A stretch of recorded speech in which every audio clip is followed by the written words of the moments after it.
Welcome back to the Boot Tragedies. All right, man. We're gonna predict the defensive starters. Obviously, if you've been watching the channel, you saw my offensive starters, which was much more predictable than what this defense is gonna be. We got suspensions, possible suspensions, and all type of stuff going on. New guys, so I'll just kind of go through what I think. We're gonna start off with a for sure left end, Cameron Jordan, All Pro, Pro Bowler, all of the good things. Who had I want to say a down year last year. To his standards, only single digit sacks, which is not normal for him. But he was always good against the run. He's always going to be good against the run. It's probably his best attribute. But I'm looking for a bounce back year this year, double digit sacks. He says he's feeling rejuvenated and things like that. So we'll see. Defensive tackle, I'm gonna go with Tuttle. I think he's gonna get the start nod this year. Obviously he's most famous for his stiff arm off Matt Ryan after the interception, but I think he's gonna be a real good player, man. He hasn't got a lot of snaps. Well, a lot of these guys haven't got a lot of snaps, but I think he's gonna step into that number one role, and we'll see how he does this year. I had him beating out Malcolm Roach slightly.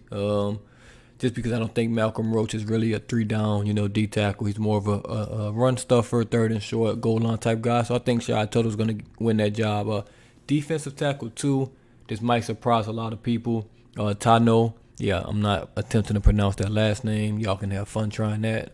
But yeah, he's my second D tackle spot. Obviously, Onyemata will not be there week one. That's why I put Tano there. He's a DN, but he was really a DN in a 3-4 system, which is close enough to a D tackle. He weighs about 295 to 300 pounds, so he can obviously play that. Size-wise, has good length, good arm reach. I mean, he fits the build of a nice solid D tackle. So he'll have to just play some different techniques and things like that. But I think it was a great pickup because how versatile he is and things like that. I had him beating out Peyton Turner, who I don't think is going to be big enough to play D tackle, but I can see he has the frame for it, and so maybe the Saints are looking to move him inside, maybe outside as well. He's probably going to play all over the line this year in the NASCAR package. And right in, Marcus Davenport. This is make or break for him, man. Every year I say that, but this year is for certain, man.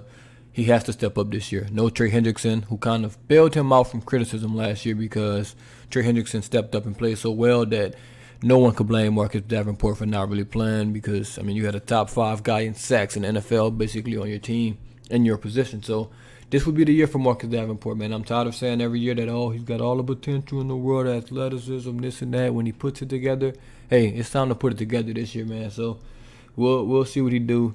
And I had him beating out Carl Granderson. I don't think that's really going to be a competition. You don't spend 2 first-round picks on a guy and really, have a competition with him. We'll move to the linebackers next. Middle linebacker. I mean, this is easy. This is very easy, obviously. Top 5 linebacker in the game, Demario Davis. He'll be there as long as he wants. At this point, he's the best in the business. I feel like him and a couple other guys, but he's top 3 in the business for sure. Other 2 linebacker spots, I'm gonna go with Pete Warner. It's gonna be a rookie. It's gonna be some growing pains, but I mean, he's the best we got right now, in my opinion. So I think he'll take over that spot. I don't think he'll play a lot because we don't really run base package, that often and things like that. So we'll really be a 2 linebacker team more than a 3 linebacker team. At Sam, I'm gonna have Zach Bond. Didn't really get to play last year. Played a lot of special teams, but he's transitioning to a stand-up linebacker. We brought him in to kind of rush the passer in that outside linebacker role, but now he'll be more of a stand-up guy. Hopefully be a 3-down, linebacker type guy. He's pretty athletic, man. If you watch some of his highlights or my film breakdown on him, he's pretty athletic, man. He was hustling on kickoff and punt coverage and things like that. So hopefully, he'll come in and do solid for us. You never know. That's 2 unpredictable kind of guys at linebacker with Demario. Obviously, they're learning from Demario. That's going to be great. Things like that. It's not really any other competition for him out there. So we'll see what they do there. And obviously, probably Saints fans want Quan Alexander to come back, and he'll remove one of those guys. Not quite sure who, but Quan would definitely come in and remove one of those guys. Now we'll just go from cornerbacks, which is, I mean, it looks ugly out here. I think the left cornerback is going to be C.J. Gardner-Johnson. I think they're kind of transitioning him to an outside guy, away from that slot, because, I mean, I think we just have to at this point. I mean, you can't really go Patrick Robinson and Paulson today was your two outside corners, and think you're going to be a Super Bowl contending team. No disrespect to those guys. One's a rookie, one's a vet, but they're not. That's not going to get it done. I'm just being honest. So I think C.J. Gardner-Johnson's going to make that move this year to outside corner, and I think he'll do well at it. I mean, he's obviously was one of our better players last year. I think I ranked him in our top 10, maybe top 12. Don't really remember, but he's going to be a heck of a player, and hopefully he keeps progressing. Other nickel spot, got Brian Poole, obviously a new addition, just got in the door. First day of training camp was yesterday and things like that, so hopefully he catches up on the defense fast enough, and he's out there for the first preseason game and opening starter for week 1. Obviously former Falcon, former Jet, played real good with the Jet, twists up and down with the Falcons, but I mean it's a young player. You expect those growing pains. And then the right cornerback, I'm going to go Paulson Adebo. I think he's going to end up starting, rookie out of Stanford. Had a real good sophomore season. Didn't play his junior year at Stanford, but he has all of the tools, man. He has the size, he has the speed, he has the strength, he has the smarts. I think he's going to be a solid cornerback for us. Really like that pick. Maybe my favorite pick, in the draft from this season. So really like him. I'm excited to see what he's going to do in training camp and the preseason and things like that. And I had him beating out Patrick Robinson for that job. And obviously once Lattimore comes back, that's Lattimore's job. I just didn't put him in here because I think he's going to be suspended for week 1.